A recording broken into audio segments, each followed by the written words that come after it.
A'udzu billahi minasyaitonir rajim. Bismillahirrahmanirrahim.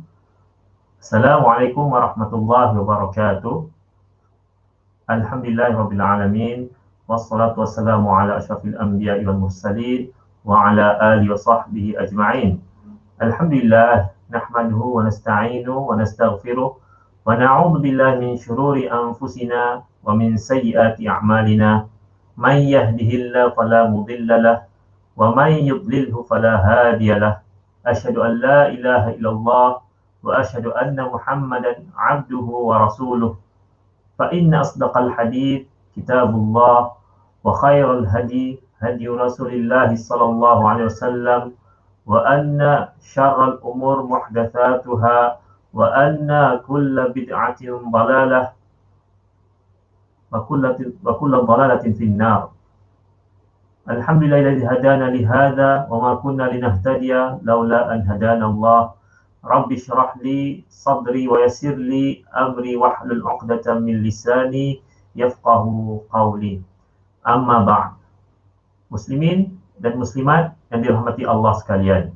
Jadi alhamdulillah pada malam ini kita akan sambung pengajian kita, perbincangan kita dalam bab berkaitan dengan al-qawaid al-fiqhiyah ataupun kaedah-kaedah fiqh.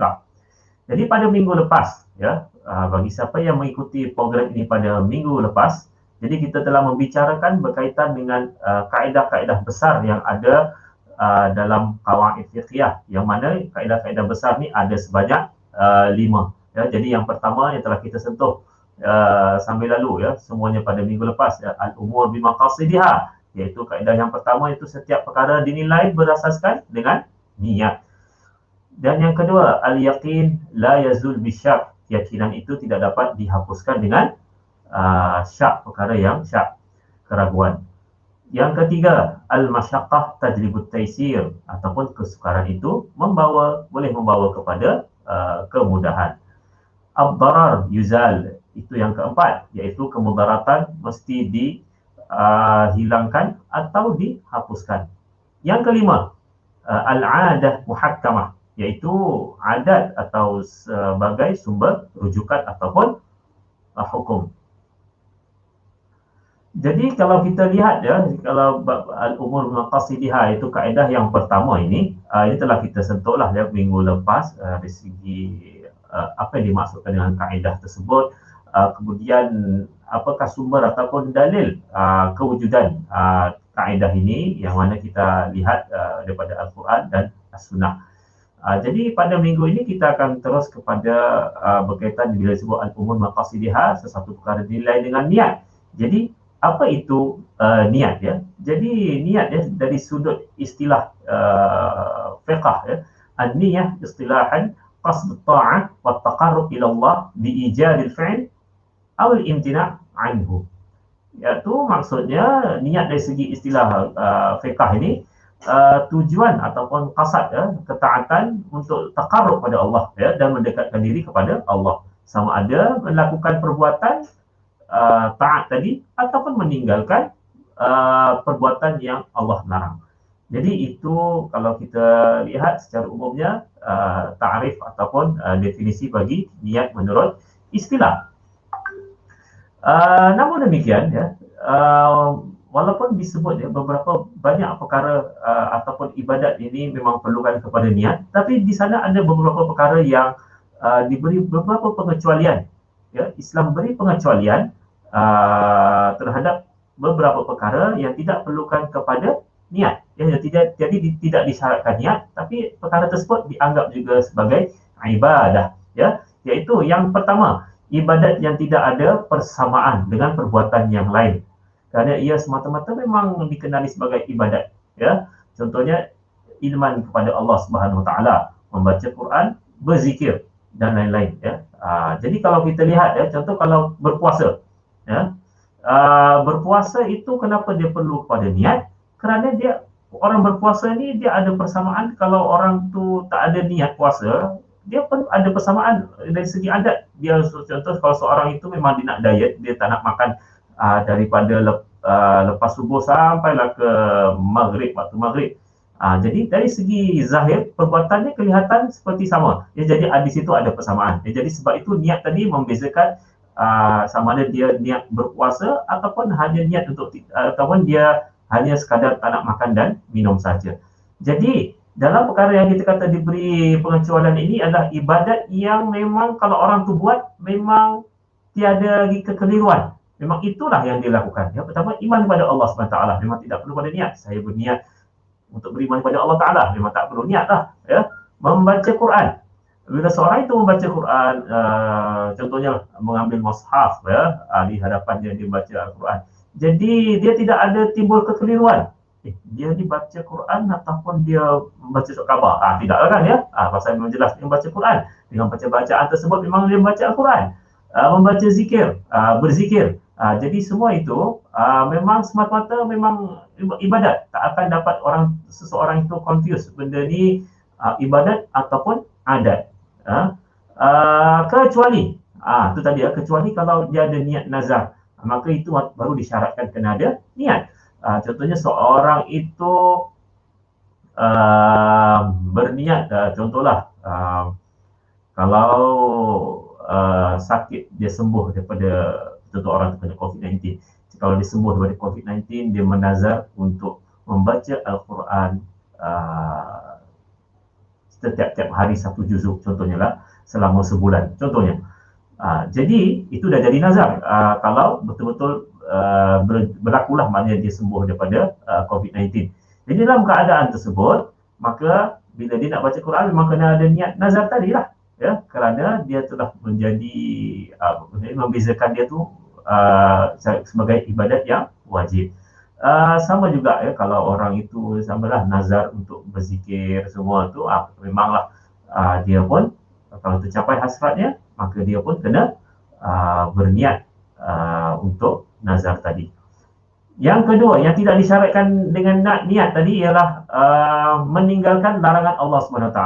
Kita tinggalkan apa yang Allah larang lah. Tidak minum arak, tidak pergi berjudi, semua tu tak perlu niat dah. Kebetulan mungkin lalu kat apa benda ni, kedai nombor 4 ekor, aku niat tak nak pergi nombor ekor kerana Allah Ta'ala. Tak perlu niat pun, ya. Ataupun nampak mungkin barang berharga terdedah kan, ya. Jadi dia berniat, aku berniat tak nak curi kerana Allah Ta'ala. Tak perlu niat, ya. Memang dia meninggalkan larangan Allah Ta'ala tu memang tidak perlukan kepada niat, ya. Jadi itu maknanya dah jadi ibadat lah, insya-Allah dapat pahala. Yang ketiga, perkara mubah, ya, pun juga tidak perlu kepada niat. Jadi apa itu perkara yang dikatakan perkara yang mubah? Mubah ialah perkara yang harus, ya, yang harus, jadi tidak perlu pada niat. Contohnya mandi, tidur, makan. Jadi secara asasnya benda ni tidak perlu pada niat lah. Sahaja aku mandi kerana Allah Ta'ala. Mandi biasalah maksudnya di sini lah kan, ya. Yang harus, ya. Sahaja aku makan kerana Allah Ta'ala. Jadi tidak perlu kepada niat kalau perkara yang mubah. Tapi kalau nak menjadikan perkara mubah harus tadi ini sebagai satu ibadat yang berpahala, dapat pahala, maka seorang itu perlu ada niat taqarrub kepada Allah. Contohnya dalam isu tadi itu, kalau seorang itu ingin makan perkara yang harus, biasa sajalah. Tapi kalau dia ada niat, aku makan ini untuk aku dapatkan tenaga untuk aku beribadat kepada Allah SWT, maka insya-Allah ada niat tersebut, maka perbuatan harus tadi itu menjadi ibadat yang insya-Allah dapat pahala. Contoh yang lain, seorang itu tidur, ya, aku tidur sekarang ni dengan niat untuk nanti mudah untuk bangun malam qiyamul lail, ataupun mudah nanti esok untuk terus beribadat dengan lebih mudah contohnya. Jadi itu juga termasuk dengan sebagai jadi ibadat yang berpahala insya-Allah. Bekerja setiap hari ulang alik kerja. Jadi kalau tiada niat secara biasanya, maka benda itu dianggap sebagai perbuatan yang mubah, harus sajalah. Jadi kalau nak jadikan benda itu sebagai ibadah, mesti kena ada niat lah. Ada niat, asalnya aku pergi kerja ini kerana Allah Ta'ala, untuk aku menyara keluarga aku, dan isteri aku, anak beranak, keluarga semua, ya, supaya dengan kerja ini tu dapat memberi manfaat kepada ramai orang, ya, dengan apa yang aku lakukan ini. Jadi insya-Allah bila ada niat sedemikian, maka bertukarlah perkara mubah tadi, harus tadi itu menjadi suatu ibadat yang insya-Allah mendapat pahala. Jadi ini antara beberapa perkara lah ataupun ibadat yang diberi pengecualian, maknanya benda tu boleh berlaku walaupun tidak ada niat, ya. Di sana biasa niat ni biasa kita kaitkan, niat ni kita kena buat niat dengan perbuatan, ya. Jadi kita tengok keadaan bagaimana kalau seorang itu niat tanpa amal, ataupun yang sebaliknya pula, beramal tanpa niat. Jadi kita tengok dulu ni, ya, kalau seorang tu berniat tapi tidak beramal, orang berniat tapi dia tak buat apa yang dia niatkan, ya. Jadi dia benda ni dia tidak memberi kesan dari segi hukum syarak. Dari segi hukum syarak, ya. Mana segi pahala itu lainlah, ya. Kalau seorang tu berniat nak puasa tapi tak jadi puasa, insya-Allah ada pahala dia berniat tadi, ya. Ini maksud dari segi kesan hukum syarak, ya. Suami tidak menceraikan isterinya dalam hati sahaja tanpa lafaz. Dia sebut dia dalam hati, dia mungkin geram dengan isterinya semua kan. Dia tak cakap, dia cuma dalam hati. Aku ceraikan kak, jangan contoh cakap begitulah kan, ya. Jadi oleh kerana dia hanya cakap saja dalam hati, maka dia tiada kesan berlakunya benar-benar perceraian tersebut, ya. Seorang tu niat wakaf ataupun niat beri hadiah ataupun macam-macam lah, ya, tanpa ada tindakan, ya, ataupun derma lah contohnya, dia nak pergi sembahyang jemaat ni memang ada niat ni, niat nak menderma kan, derma kan, tabung masjid, ya. Jadi dia dah niat dah dari rumah dah bawa duit dah siap-siap kan, orang pakai kain semua dia bawa siap dah, RM5 ke RM10 semua dia nak masukkan, tapi terlupa kan, dah masuk masjid, lepas tu dah balik baru teringat Allah, ya. Jadi dia tidak ada kesan lah, ya. Maksudnya di sini mana tak berlaku lah, ya, dia punya sedekahnya tadi tu, pahala sedekah tak ada lah pasal dia tak bersedekah, tapi pahala niat nak bersedekah tu adalah, ya. Jadi bezalah dua-dua ni. Seorang yang berniat ni jahat pula lah, seorang berniat untuk mencuri tapi tidak buat, dia niat betul lah tengah jalan-jalan kan, mungkin nampak ada motor tu, tiba-tiba ada kuncinya kan tu, ada kunci kat motor tersebut, mungkin orang Foodpanda ke ataupun orang Grab food, ya. Jadi mungkin orang tu nak cepat kan, nak hantar makanan, dia tertinggal kunci kan, jadi kita nampak tu kan, macam nak ambil motor ni kan, tapi tidak buat.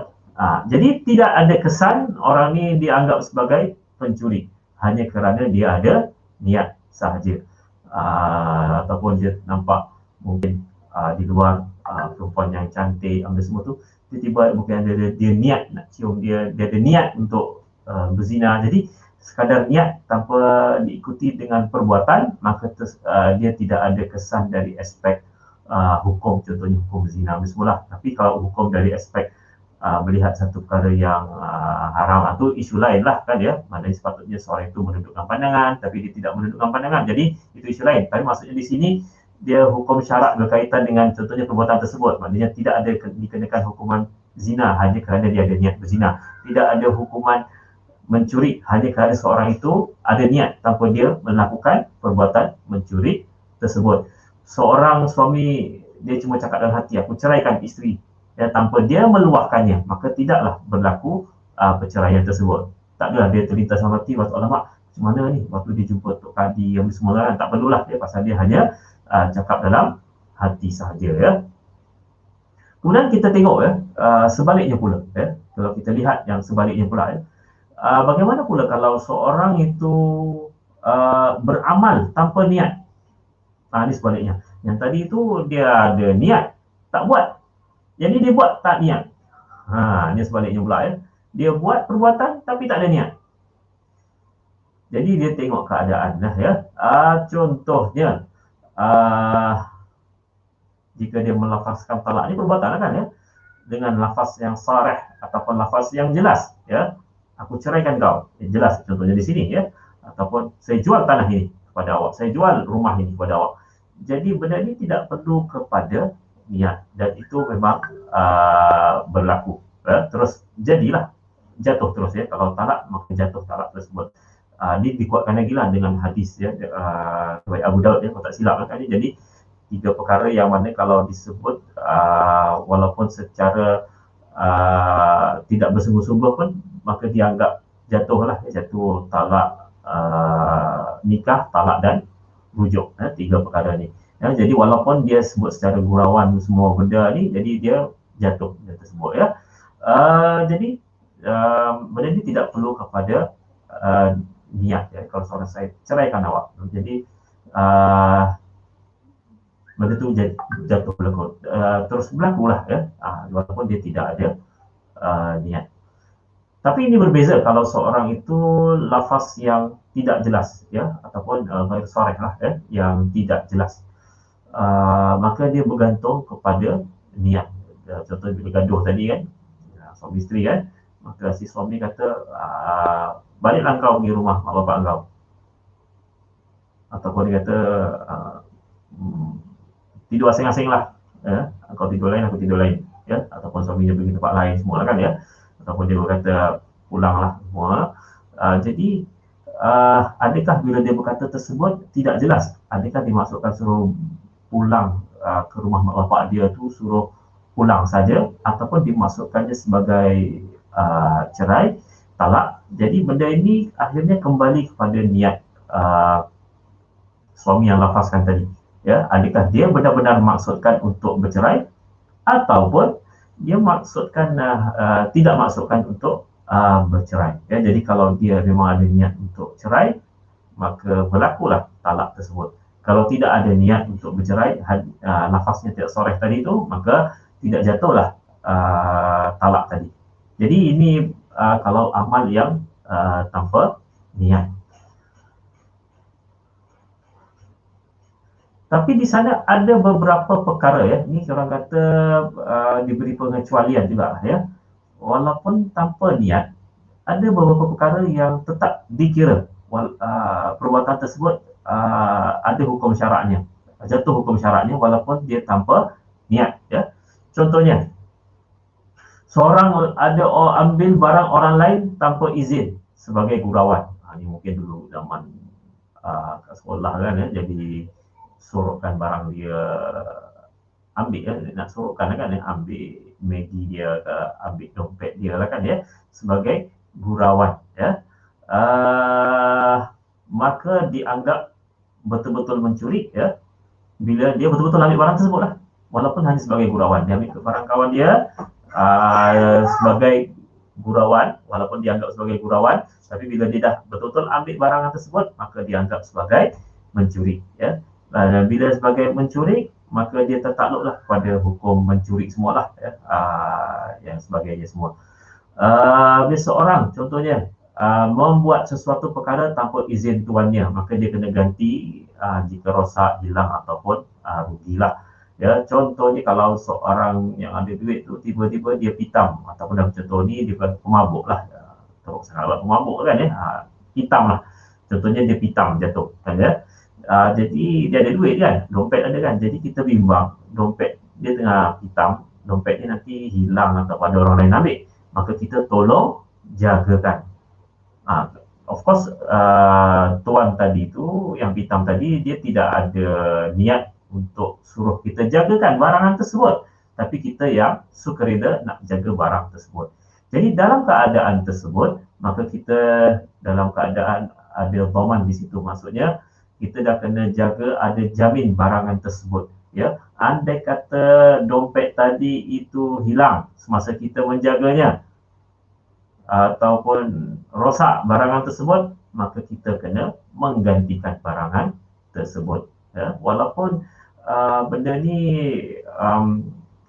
tiada niat daripada tuan rumah, tuan pemilik barang tadi itu untuk suruh kita jaga barang ini. Tapi once kita dah jaga barang tersebut, maka kita dah tertakluk pada hukum Boman tadi, mana dia kena jamin barang tersebut selamat, ya, dikembalikan kepada tuannya apabila dalam keadaan yang situasi yang sesuai. Yang seterusnya, ya, pengecualian yang tetap dikira walaupun tanpa niat adalah contohnya mengeluarkan perkataan ataupun lafaz yang boleh dikenakan hukum. Contohnya kalau seorang itu sebut dia dah murtad, saya dah, nauzubillah, ya, disebut dia dah murtad contohnya, ya. Jadi perkataan tersebut walaupun mungkin tak ada niat, tapi dia sudah ada lafaz, jadi sudah tertakluk kepada hukum riddah ataupun undang-undang murtad lah, ya. Jadi tertakluk pada perkara tersebut, ya. Kerana kalau kita sebut riddah ni ataupun murtad boleh berlaku sama ada dengan niat perbuatan ataupun dengan perkataan. Jadi bila dia dah mengatakan perkara tersebut ataupun melalui perbuatan dia dah buat, walaupun dia tidak ada niat, maka ditakuti orang itu boleh dah jadi murtad, ya. Jadi benda ni kena hati-hati, ya. Ataupun yang berkaitan dengan hukum qazaf. Qazaf ni menuduh seorang tu melakukan zina, ya, tanpa bukti, maka seorang itu boleh dikenakan buktinya tu ialah saksi 4 orang semua, ya. Jadi kalau tak dapat datangkan 4 orang saksi yang adil, maka tuduhan tadi kembali kepada penuduh. Kalau ikut hukum qazaf ni tadi tu kena rotan sebanyak 80 kali sebatan, ya. Jadi walaupun dia kata, oh saya tak ada niat, saya cuma main-main saja, benda ni tidak boleh main-main lah, ya. Lebih-lebih lagi sekarang sepatutnya kena lebih berhati-hatilah kalau kita dalam media sosial, ya. Kadang banyak isu-isu yang mungkin terlibat, yang melibatkan golongan-golongan selebriti, contohnya selebriti sama ada artis ataupun pendakwah ataupun ahli politik ataupun sesiapa pun yang mungkin tiba-tiba dituduh ataupun ada gosip seseorang tersebut itu contohnya khalwat ke, berzina ke, atau apa semua lah. Jadi jangan pula kita yang tidak ada kaitan ini terus panggil dia dengan hey penzina, hey apa dia semua lah, kan, ya. Jadi serahkan semuanya tu kepada mahkamah semua, ya. Jadi betapa cepatnya. Ini walaupun bukan perkataan, ya, Facebook benda semua tu melalui tulisan tangan kita, tulisan kita type, kan, ya. Tapi itu juga diambil kira, ya. Jadi kalau orang screenshot semua dia tu, kalau ikut undang-undang mana boleh jadi saman fitnah pun boleh jadi juga, ya, kalau kita suka-suka menuduh orang. Jadi jangan kita terlibat dalam perkara-perkara yang demikian. Ataupun kita benda tak pasti, tak mahu tahu, jadi kita sebarkan pula, ya, ke semua grup WhatsApp, ke Telegram, biar semua orang tahu mengenai orang tersebut, ya, apa yang telah berlaku pada dia. Ya, jadi perkara-perkara ni kena hati-hatilah, ya, supaya kita tidak termasuk dalam golongan yang dikatakan sebagai menuduh seorang tanpa bukti, boleh menyebabkan jatuh hukuman qazaf. Ya, ini berlaku walaupun dia tak ada niat, ya, tak ada niat. Kutuk seseorang, fitnah seseorang, kutuk seseorang, bodoh lah kau, contoh cakap dia kan, ya. Jadi tetap dikira walaupun tanpa niat. Walaupun ada yang kata kan, ada negeri ni tetap pada timur ke mana semua ni, kalau sebut bodoh tu biasa kan, ya. Tapi tak pastilah, ya. Tapi kalau sepatutnya kalau seorang yang dikenali ramai, selebriti, pendakwah ataupun siapa lah, kan, ya. Jadi walaupun benda tu mungkin dianggap biasa, uruf tempat dia, tapi bila dah dia lain kalau dia borak mungkin 2-3 orang yang sesama dia, jadi mungkin benda tu okey lah. Tapi apabila telah dalam medan yang lebih umum, ya, dalam media sosial, orang kongsi dalam YouTube, apa semua tu, jadi dia dah lain. Dia maknanya mestilah guna uruf yang semua orang lah, ya. Lagipun benda tu walaupun mungkin dianggap uruf bagi dia boleh diterima, tapi secara umumnya benda tu adalah satu perkara yang kasar dan juga boleh memberi salah fahaman. Jadi seelok-eloknya dielakkanlah perkara-perkara tersebut. Jadi tak boleh ni, walaupun dia cakap oh itu tidak ada niat, ya, tak ada niat, ya. Jadi tidak bolehlah mengutuk. Mungkin dalam setengah keadaan tu tengoklah ya, ada beberapa pengecualian yang sempit lah ya. Kita tanya siapa tu yang datang tu? Oh, si Ali. Ali yang mana? Ali Tempang. Dia bukan niat untuk ni cabut nak memperkenalkan lah kan ya. Mungkin pengecualian kecil tu boleh lah kan ya. Si Juling, Ali Juling tu. Dia bukan nak mengutuk ataupun ni. Tapi dalam hal tersebut nak memperkenalkan, biar orang kenal. Itu tengok keadaan lah ya. Mungkin dah sesuai dalam keadaan tu. Kalau ada sifat lain, pakai sifat yang lain lah ya, yang lebih sesuai. Tapi dalam keadaan biasa, jadi tidak bolehlah sebut mana mengutuk seseorang. Apa semua ni memang banyak lah sekarang ya. Betapa banyak mereka yang menuai dosa membuat dosa ya sekarang dalam Facebook ke mana semua. Dia tulis kutuk sebelah sana, sini kutuk sebelah sana, mengutuk ya.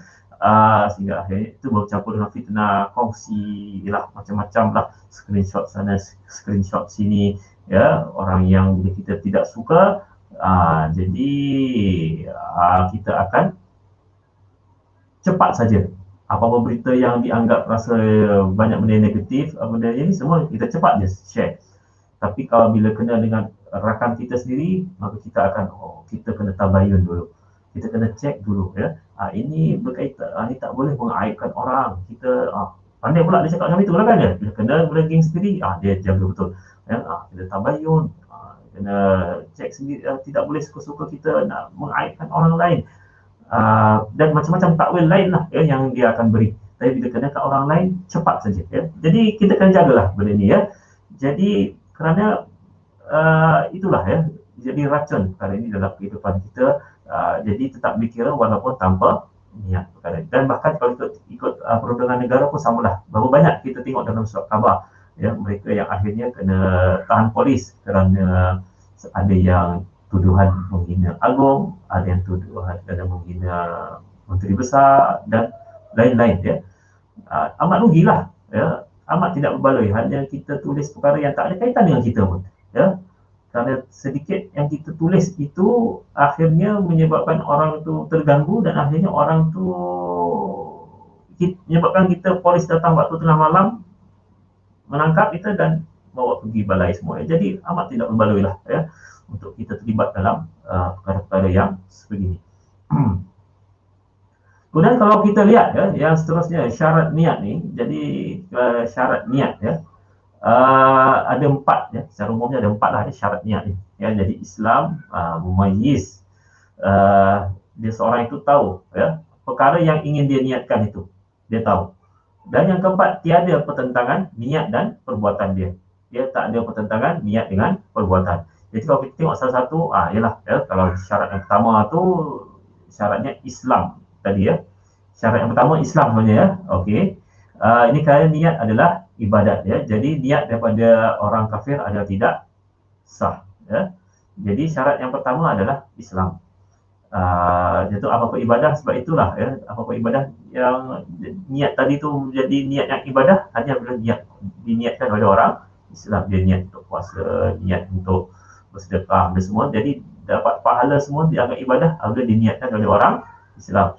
Niat oleh bukan Islam maka tidak dianggap sebagai ibadah. Itu adalah perkara yang asas ya. Rasanya semua tak ada masalah untuk memahami perkara ini.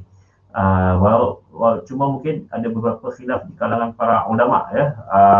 Contohnya kalau seorang itu mengahwini perempuan kitabiah ya.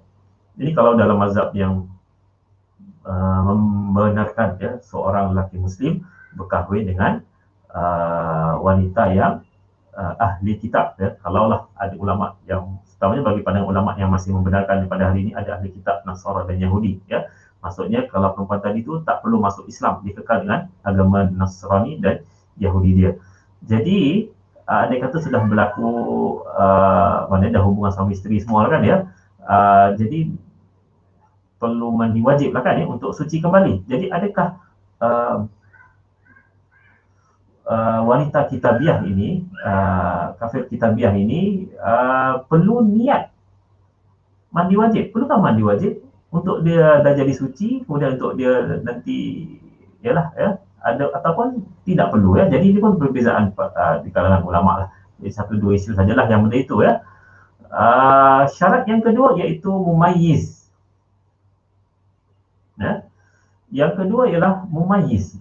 Jadi bila kita sebut mumayyiz, dia ni secara umumnya mumayyiz ni dapat membezakan antara baik yang buruk lah, budak-budak ya, budak-budak yang dapat membezakan di ada akal fikirannya dan dapat ada kemampuan, kebolehan untuk membezakan benda yang baik dan yang buruk, benda manfaat, benda yang mudarat.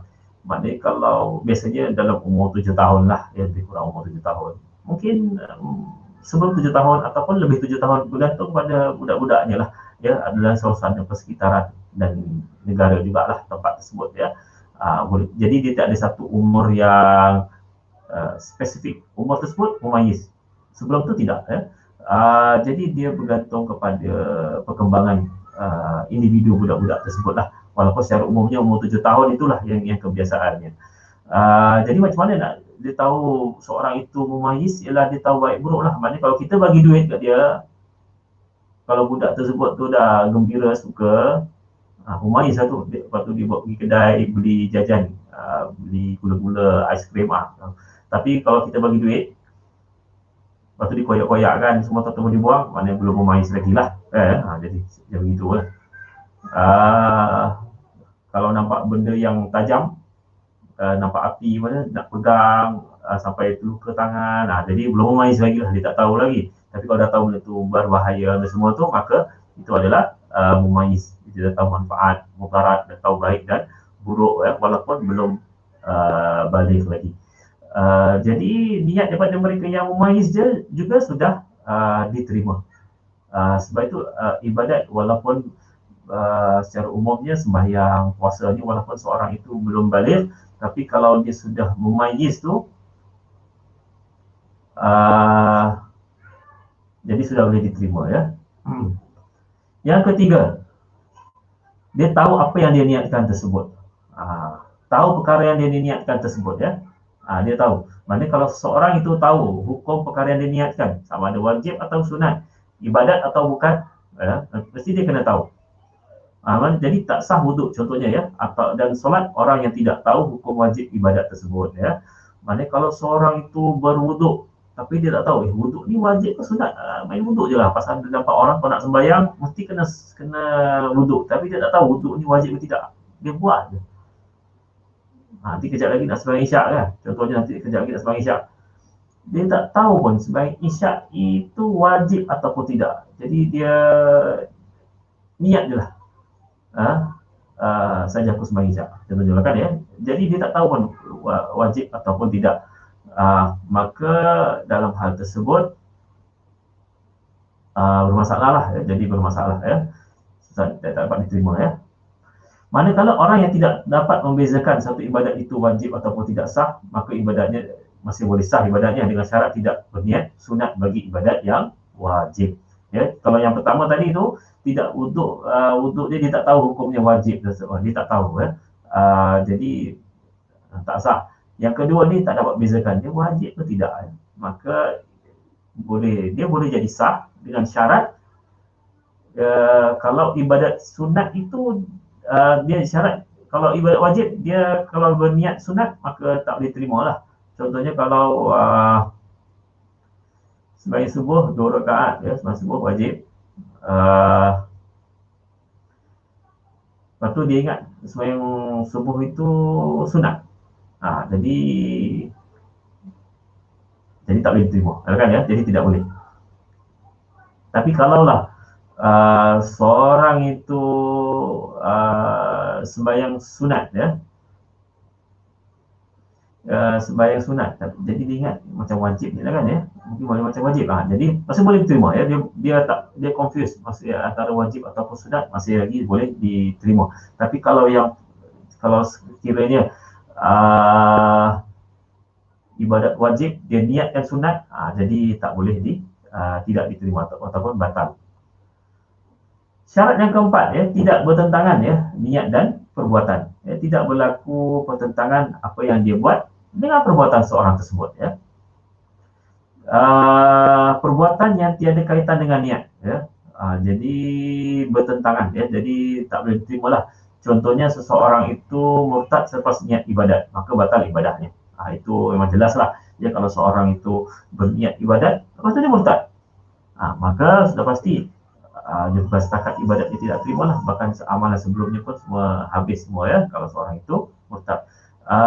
Sama juga ragu-ragu dan tidak tetap niat. Aku nak sembahyang ke tak? Sembahyang ke tak ni? Sembahyang Zuhur ke sembahyang Asar? Zuhur ke Asar? Jadi ragu-ragu ya.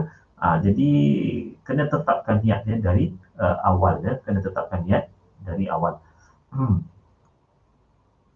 Jadi bila itu mungkin ya penyebab ya. Jadi bila mungkin ada orang susah nak confuse ya, nak tetapkan niat dari awal, mungkin itu antara penyebab kenapa ada sebagian ulama itu kata okey, jadi kalau itu kita lafazkan niat ya. Jadi dia kata antara sebabnya kita lafazkan niat untuk membantu seorang itu fokus dengan apa yang ingin dia niatkan tersebut ya.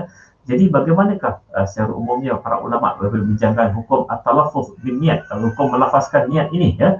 Jadi secara umumnya ya, ada lebih kurang kita boleh bahagikan kepada 3 pandangan para ulama ya. Jadi kalau pandangan yang pertama, sekumpulan daripada ulama mazhab Hanafi dan Syafi'i, mazhab Ahmad ya. Jadi menganggap bahawa hukumnya digalakkan ya, untuk melafazkan niat ya. Berdalilkan dengan apa benda ni, hadis daripada Nabi bahawa perbuatan Nabi pernah melafazkan niat ketika talbiyah untuk umrah dan haji. Jadi mereka kemudian mengkiaskan apa yang Nabi lakukan tadi itu, talaffuz ataupun melafazkan niat untuk umrah dan haji itu, dia kiaskan untuk ibadat yang lain ya. Jadi dia kata jadi untuk ibadat lain pun boleh lafaz lah ya, untuk puasa, untuk sembahyang, untuk ibadat lain pun juga boleh lafazkan niat kerana perbuatan Nabi yang lakukan ketika haji dan umrah ya. Itu pandangan yang pertama lah. Kemudian pandangan yang kedua ya, sebahagian daripada golongan mazhab Maliki dan Ahmad ya, jadi menganggap bahawa tidak digalakkan untuk lafaz niat.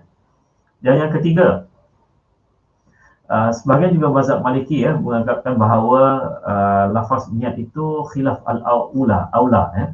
Maknanya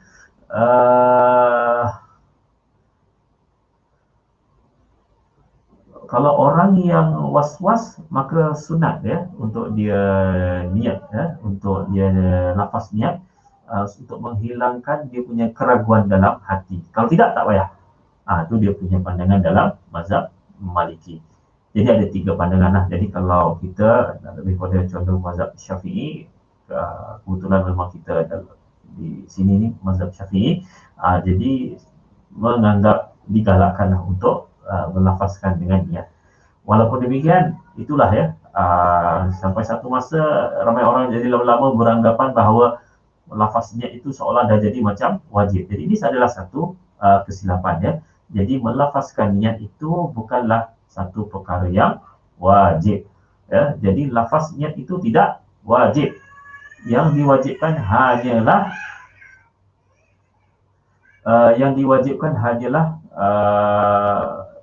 niat saja ya. Jadi lafaz itu tidak wajib ya. Hanya untuk membantu kalau orang yang tak boleh nak memfokuskan dia punya niat tadilah, terutamanya orang yang ada penyakit was-was ya. Dalam keadaan biasa maka tidak perlulah ya untuk mereka itu melafazkan niat. Dan yang kalau kita lihat ya, jadi ini semua paling penting semua kalau kita lihat ibadat ini sudah pasti syarat penerimaannya adalah ikhlas kerana Allah Subhanahu wa taala. Jadi itu perkara yang paling utama dia. Seorang itu ikhlas kerana Allah taala, maka itu adalah syarat utama untuk penerimaan ibadah dan pahala. Kalau tidak ikhlas, jadi kalau orang sembahyang tidak ikhlas, maknanya menunjuk-nunjuk contohnya, jadi ibadat mungkin sah, tapi dari sudut diterima Allah atau mendapat pahala, maka di situ akan timbul banyak persoalan ya. Jadi dari sudut untuk lepaskan taklif, tanggungjawab seorang itu, maka lepas. Tapi untuk mendapatkan pahala, penghayatan ibadah mungkin tak adalah di situ ya. Jadi ikhlas juga adalah perkara yang cukup penting ya dalam ibadat kita ya. Jadi rasanya cukup setakat itu untuk malam ini, ya. Jadi berkaitan, kita jangan agak lebar ya. Jadi insya-Allah pada minggu hadapan kita akan sentuh berkaitan dengan furu' daripada kaedah al-umur maqasidihah. Jadi dalam kaedah ini, kaedah pertama ini dia ada pecahan-pecahannya lagi. Nanti kita akan lihat ya insya-Allah pada minggu hadapan. Jadi begitu sajalah kuliah kita pada malam ini. Semuanya yang baik itu datang dari Allah, dan yang tidak baik itu datang daripada kelemahan diri saya sendiri. Saya sudahi dengan wabillahi taufiq wal hidayah. Assalamualaikum warahmatullahi wabarakatuh.